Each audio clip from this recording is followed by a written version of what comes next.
আজি আমাৰ মুখ্যমন্ত্ৰীৰ নিযুত মইনা আঁচনিখন চৰকাৰীভাৱে আমি আজি কেবিনেটত আনুষ্ঠানিক স্বীকৃতি দিওঁ। মই অলপ আঁচনিখনৰ বিষয়ে আপোনালোকক বুজাই দিব খুজিছোঁ। আমি জুলাই মাহৰ পৰা এই প্ৰপত্ৰসমূহ আমি বিতৰণ কৰিম। একোখন এৱাৰনেছ মিটিং হ'ব আৰু কলেজ আৰু ইউনিভাৰ্চিটিত এৱাৰনেছ মিটিং কৰি বিশেষকৈ নৱাগত আদৰণি সভা আদিত যিহেতু এইটো ফৰ নিউ এডমিশ্যন হ'ব, গতিকে তেওঁলোকক যাতে আমি এৱাৰনেছ ক্ৰিয়েট কৰিব পাৰোঁ তাৰ কাৰণে একোখন এৱাৰনেছ মিটিং হ'ব। নিযুত মইনা আঁচনিখনৰ প্ৰথম ধনটো আমি 11 অক্টোবৰত বেংক একাউণ্টত ট্ৰান্সফাৰ কৰিম। ইয়াৰ মাজত প্ৰপত্ৰ আদি পূৰণ হ'ব।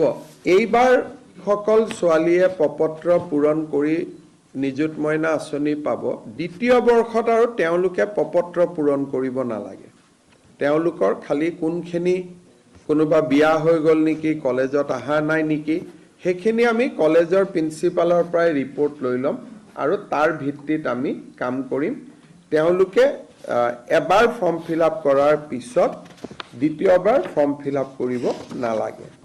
আদাৰৱাইজ ইয়াত কোনো ইনকাম স্লেব নাই, BPL APL বুলি কথা নাই।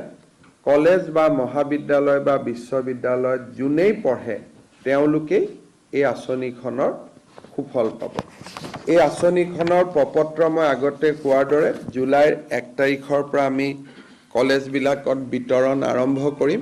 বিশ্ববিদ্যালয়ত বিতৰণ ছেপ্টেম্বৰত হ'ব, কাৰণ তেওঁলোকৰ এডমিশ্যন আগষ্টলৈকে চলি থাকিব।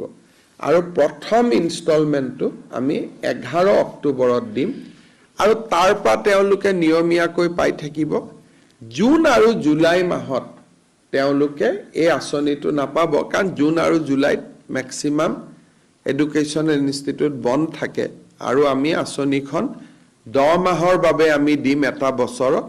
সেইকাৰণে প্ৰত্যেক বছৰত জুন আৰু জুলাই মাহত এইটো DBT নহয়, আন মাহকেইটাত এই আঁচনিটোৰ DBT হৈ থাকিব। টোটেল 10 লাখ ছোৱালীক এই আঁচনিখন আমি সুবিধা দিম। তাৰমানে এই আঁচনিখন আমি হিচাপ কৰি চাইছোঁ 5 বছৰ এই আঁচনিখন চলিব।